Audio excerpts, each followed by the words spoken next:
Hi guys, welcome back to my channel.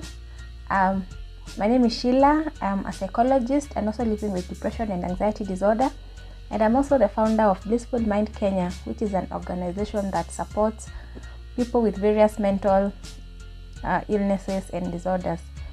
So last week I wasn't able to record a video because I was not doing so well, but thanks to the many hours of sleep and my amazing support system, I'm now feeling better, and here we are.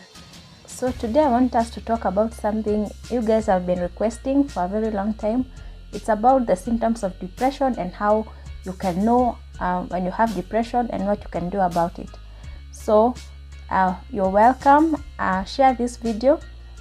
This is one of the reasons as to why I started recording these mental health awareness videos, because I wanted to create awareness on depression especially.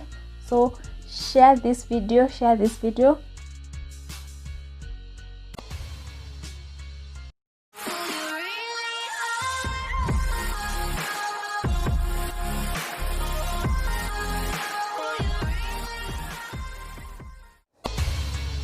So the first thing we need to know is that having these emotions is normal. It's normal to be happy, it's normal to be sad at times, it's normal to be anxious, but then your brain is supposed to regulate these feelings. So having a mood disorder means that your brain, for some reason, which I discussed in my previous two videos, cannot regulate these emotions. So that's why we have things like depression. That's why we have things like anxiety disorder, which means that your brain cannot regulate your moods. So they are called mood disorders.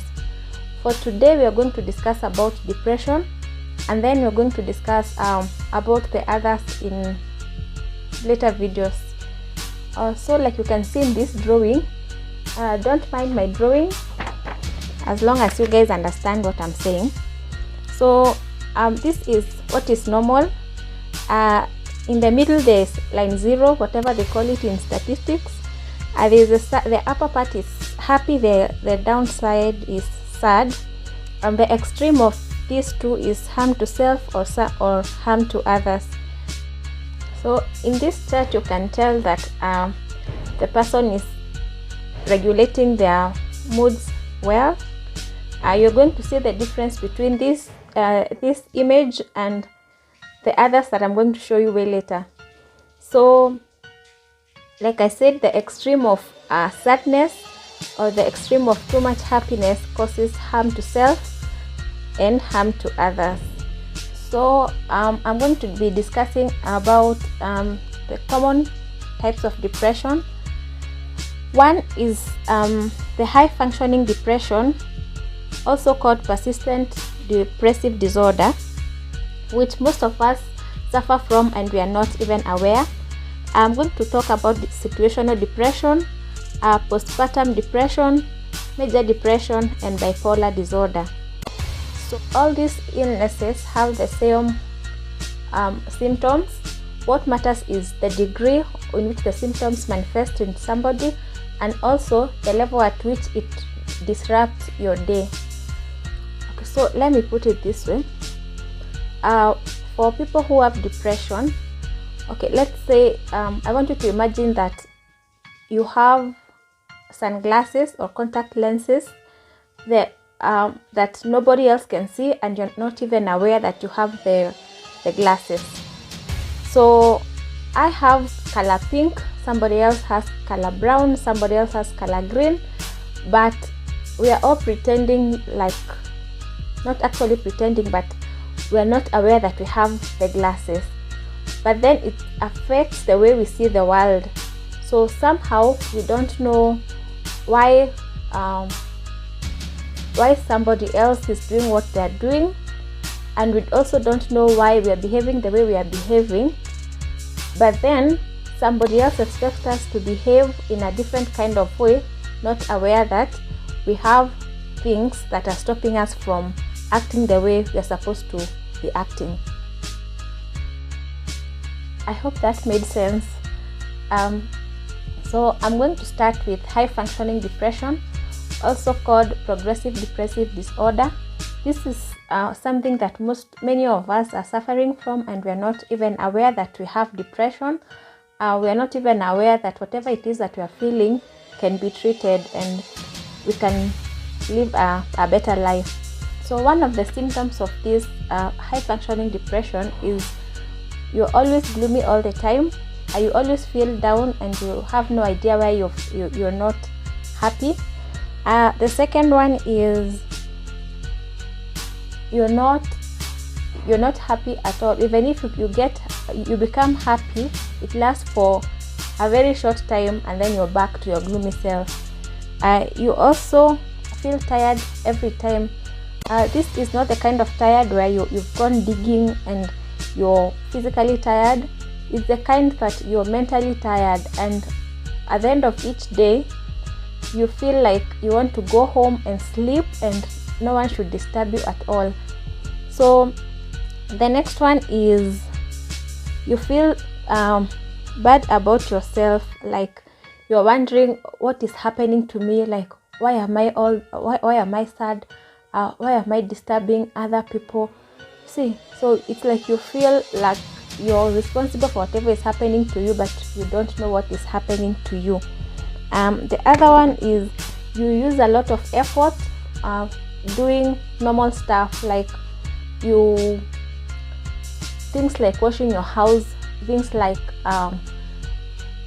washing your dishes. It takes a lot of effort, and by the time you start doing such a chore, you've taken a lot of time to do it. So people around you think you're lazy, but you don't have the energy to do that. So another thing is that you avoid social gatherings. Like if you're the kind of person who thinks going to a family meeting is tedious and you'd rather stay at home and sleep instead of going to meet other people, this is something you should be looked at. And also, if you're the kind who forces yourself to go to maybe to a social gathering or to a family meeting and you're seated at the corner wondering when is this going to end, that is also something that should be looked at. So the other thing is losing weight or gaining weight. The unfortunate part about gaining weight is that people think you're comfortable with whatever you're doing, but gaining weight is also part of the symptoms of high functioning depression. That is, if it's accompanied by some of these other symptoms that I'm talking about. You also feel like crying.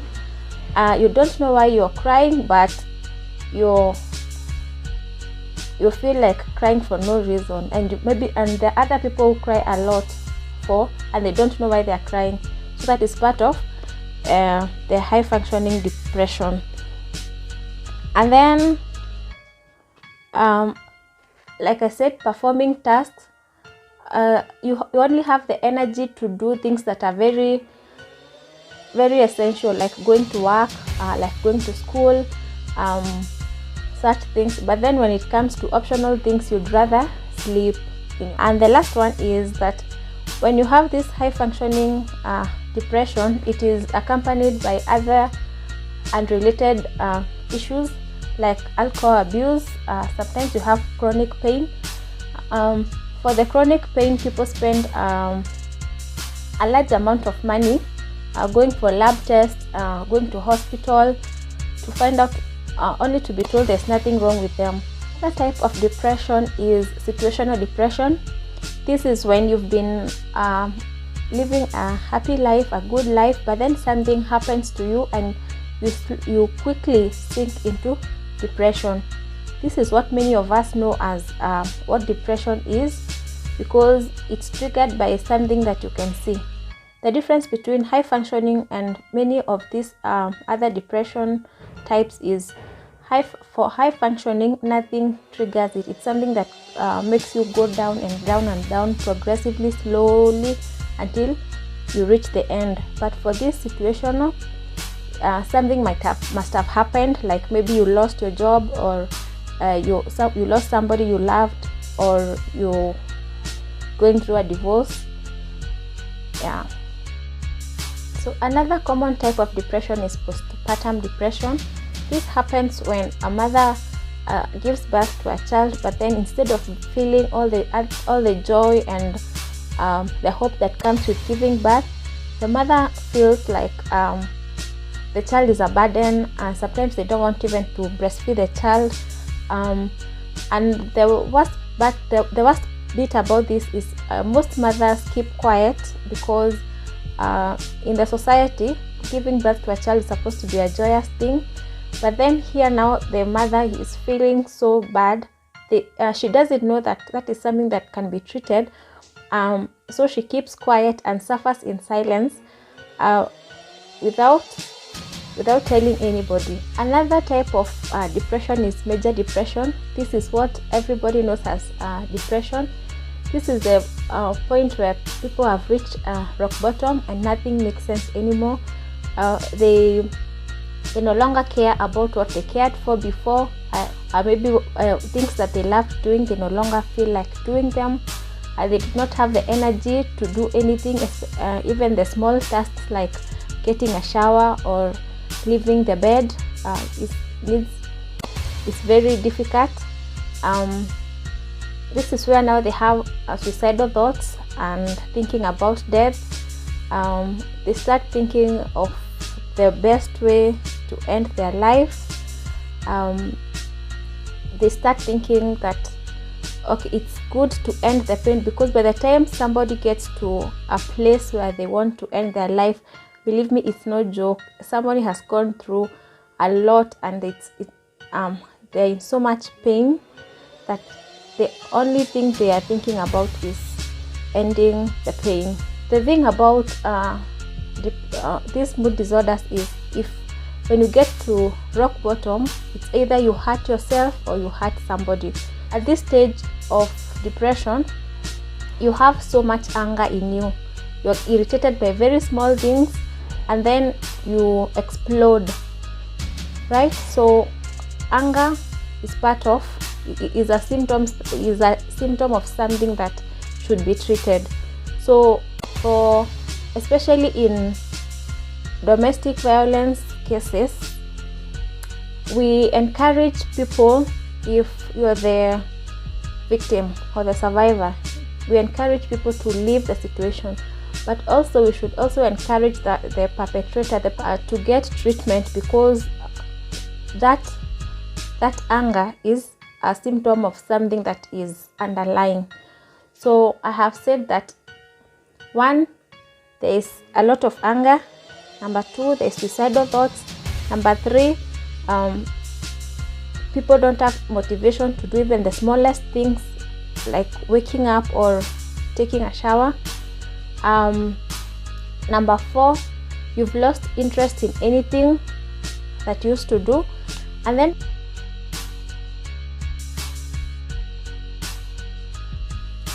so the other symptom is isolation. And what this means is, when you have depression, the major depression is you're genuinely tired. You're so tired, and by the end of the day, all you want to do is go to sleep, and nobody should disturb you. So you always have an excuse as to why you cannot meet friends. You always have a reason, a valid reason as to why you cannot do something. So for you, you're not isolating. You just want to go home. You just want to go home and sleep. You just want to go home and rest. But then and even your friends cannot realize that you're isolating, because the reason that you give them is very valid. So next, we're going to talk about bipolar disorder. As you can see in this chart, is when a person has extreme of both emotions. Sometimes they go through major depression, other times they are extremely manic. Manic is when a person is full of energy. They are extremely happy. Okay, so for this one, I'm going to link a channel from my friend where she explained about her story with bipolar disorder. You can check it on the description below. There you will get a lot more information about bipolar disorder. So what can we do about this situation? First is to create awareness. There are so many people out there who are suffering. One, they don't know if they're suffering, or two, they don't know that whatever it is that they're going through can be treated. And to do that, you can begin by sharing any content, including this video, that has to do with mental health awareness. That way many people get to watch it and they get to understand what mental illness is. Okay, number two, what you can do is stop the stigma. First, the societal stigma where people with mental illness are stigmatized and called funny names like monawazimu and stuff.